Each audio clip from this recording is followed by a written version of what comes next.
मेरी गवाही ऐसी है कि पिछले दिनों में मेरी काफी तबीयत खराब थी, तो मैंने पास्टर साहब से फोन पे भी प्रे करवाई और पास्टर साहब ने बोला कि बुआ जी से जाए खुद की मीटिंग पे। तो मैंने प्रे करवाई और जुमेरात को सुबह मॉर्निंग में मेरी तबीयत बिल्कुल ठीक हो। आपने और दुआ करवाई थी कि भाई फैसल चर्च आए। भाई फैसल कहाँ है? हाथ दिखाएं। तो भाई फैसल आज बैठे हुए हैं, जोरदार था। ये भी बड़ी गवाही है, तो खुदाम का शुक्र है। और बहुत सी गवाहियां हैं, मुझे पता है काफी लोग। मैं आप सबको सलाम।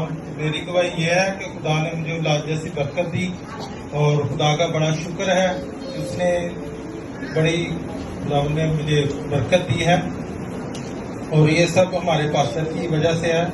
और दूसरी गवाही ये है, तो रोज मेरी वाइफ की ना तबीयत खराब हो जाती थी, उल्टियाँ, तबीयत खराब, बीपी लो। तो मैंने एक दिन पास्टर से दुआ करवाई, तो वो खुदा का शुक्र है, उसके बाद वो भी मसला हल हो तो बोला कि सर मेरी ईद है, मैंने छुट्टी करनी है, मुझे चर्च जाना है। कहते कि पहले काम है फिर ड्यूटी, फिर चर्च जाना आपने। बार बार उन्होंने बोला, मैंने कहा सर मैं सुबह 7 बजे काम शुरू कर रही हूँ, मुझे चर्च जाने के लिए इजाजत दे। कहते बाजी ड्यूटी पहले आ ਤੇ ਬਾਕੀ ਕੰਮ ਸਾਰੇ ਬਾਅਦ ਚ ਨੇ, ਤੁਹਾਡਾ ਚਰਚ ਤੇ ਸਾਡੇ ਵੀ ਤੇ ਜੁਮੇ ਨੂੰ ਇਬਾਦਤ ਹੁੰਦੀ ਹੈ। ਮੈਂ ਕਿਹਾ ਸਾਡੀ ਮੈਂ ਡਿਊਟੀ ਛੱਡ ਸਕਦੀ ਹਾਂ ਚਰਚ ਨੇ। तो खुदा का शुक्र है कि खुदा ने मैंने इन्नी कुवत दी कि मेरी कमर की दर्द जी ड्यूटी दौरान जरा नहीं सी होनी, कि मैं जो सी मैंने ख्वाहिश है कि मैं चर्च जाना है तो लाजमी जाना, मैं जाके खुदा का कलाम सुनना है। मैं जो आंटी साहब मेरी कमर च इन्नी ज्यादा दर्द शुरू हो गई कि मेरे को नहीं सी तुरया जाना है। मेरे मियाँ आए मैनू लैके आए ने चर्च, कहने कि तू चर्च लाजमी आना है। मैं कहा हाँ जी मैं लाजमी चल जाना। पास साहब जो हुण दुआ करन सन, तो खुदा का शुक्र है कि मेरी सारी कमर दर्द खत्म हो गई, तो मैं बिल्कुल ठीक हो गया।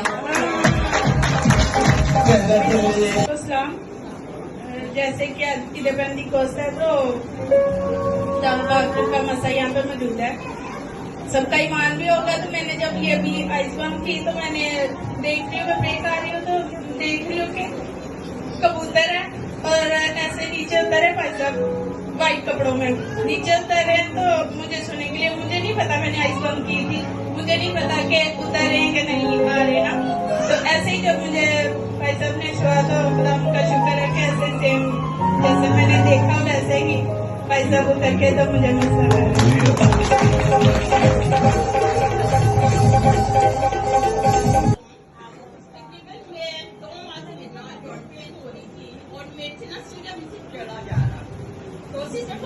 मेरे पास आई, इन्होंने कहा कि तुम चर्च क्यों नहीं आती। इनको मैंने कहा कि मैंने जो अपनी प्रॉब्लम तो मैंने शेयर नहीं की, तो बोले कि ये सब शायद जानबूझ के ना चर्च आती।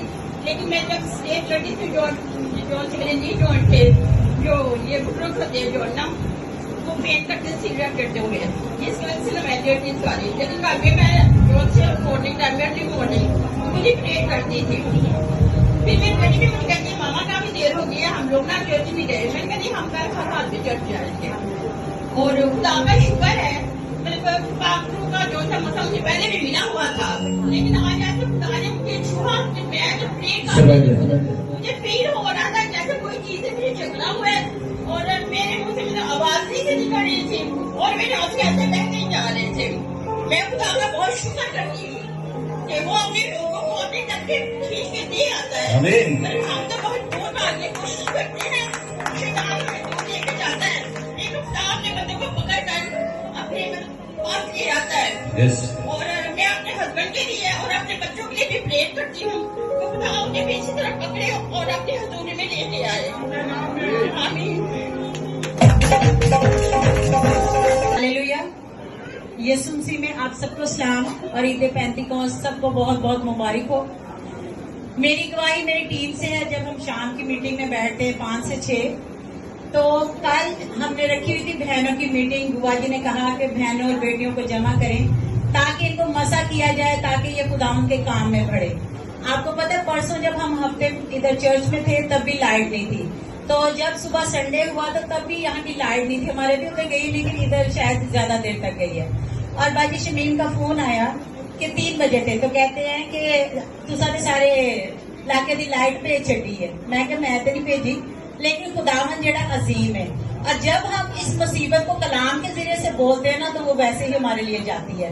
मैंने उन्हें कहा कि जैसे मूसा बनी इसराइल को लेकर निकला था ना, और उसके आगे क्या था, लाल समुद्र, और पीछे क्या थी, फिरौन की फौजें। तो मैंने कहा खुदावंद ने वो लाल समुद्र जो है उसके आगे से हटाया था और खुदा के लोग वहां से गुजरकर दूसरे मुल्क के कनान में जिंदगी के मुल्क में गए थे। ऐसे ही खुदावंद आज हमारे साथ करेगा। लाइट भी आएगी, हम वक्त पर अपनी इबादत भी करेंगे और आज सारा जो इंतजाम है वो भी होगा। और खुदावंद का शुक्र है कि जब हमने फोन बंद किया आधे घंटे बाद लाइट आई और खुदावंद का शुक्र है हमारा प्रोग्राम सबसे जबरदस्त रहा और किसी भी चीज की कमी नहीं रही, क्योंकि जहां पर खुदा होता है उसका पाक रूह होता है, जहां पर उसकी हजूरी होती है वहां पर कमी आ ही नहीं सकती। हालेलुया। और ये ईमान जो है मैं कल बुआ जी से शेयर कर रही थी टीम से कि हमारे जो उस्ताद पास्टर परवेज जोसेफ वो ईमान में बड़े पुख्ता थे और हम पास्टर को और बुआ जी को कहते हैं कि ये भी हमेशा ईमान पे खड़े होते हैं। और जब मैं इनकी जगह पर खड़ी हुई तो मुझे समझ में आया कि ईमान पे खड़े होना कैसे है।